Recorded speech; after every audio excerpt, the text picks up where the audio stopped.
যা দরুরাতু তুবিহুল মাহদুরাত, যখন কোনো জিনিস অতীব জরুরি হয়ে পড়ে, আমরা বাংলায় যেটাকে জরুরি বলছি, এটাকে আরবিতে বলা হচ্ছে আদ-দরুরা।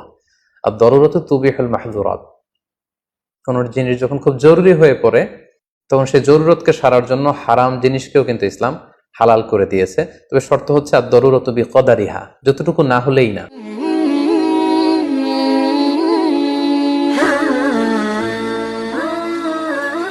আসসালামু আলাইকুম ওয়া রাহমাতুল্লাহি ওয়া বারাকাতুহু। নাহমাদুহু ওয়া নুসাল্লি আলা রাসূলিহিল কারীম। আম্মা বা'দু ফাআউযু বিল্লাহি মিনাশ শাইতানির রাজীম। বিসমিল্লাহির রহমানির রহিম। আবু লাইস নিক্সন নামে একজন ভাই প্রশ্ন করেছেন, কিছু মানুষ মনে করে মানুষ বা কোনো প্রাণীর ছবি একেবারেই আঁকা যাবে না। যেমন সচিত্র নামাজ শিক্ষার বই বের হয়েছে, সেখানে চিত্রে রুকু সিজদার সহি নিয়ম দেয়া আছে, যা আমাদের সবার নামাজের সঠিক আদর্শ। এখানে ছবিগুলো হাতে আঁকা, এটা হালাল কিনা?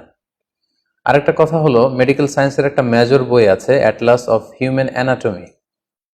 বইটির লেখক যে নিটার কেন হাতে এঁকেছেন নিশ্চয়ই তিনি বুঝবেন। অ্যানাটমি যদি না থাকতো তাহলে ধার্মিক মুসলিমদের ডক্টর না হয়ে কবিরাজ হতে হতো। মানুষের বা প্রাণীর ছবি না এঁকে কেউ বায়োলজির কোনো বিষয়ে পড়ালেখা করতে পারবে নাকি স্থপতি হতে পারবে? এখানে ইসলাম কি বলে সেটাই আপনাদের নিকট আমি জানতে চাই। জি প্রিয় ভাই আবু লাইস নিক্সন, আপনার এই প্রশ্নের উত্তরে আমরা বলবো যে ইসলামে ছবি আঁকা বা চিত্রাঙ্কন করা এতে কোনো বাধা নেই।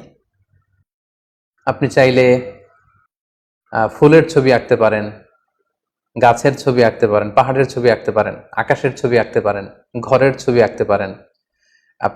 এনভায়রনমেন্টাল ডিজাইনের জন্য যে ডিজাইন দরকার বা আর্কিটেকচারাল ডিজাইনের জন্য যে সমস্ত ডিজাইন দরকার, এই সব ধরনের ডিজাইন করা,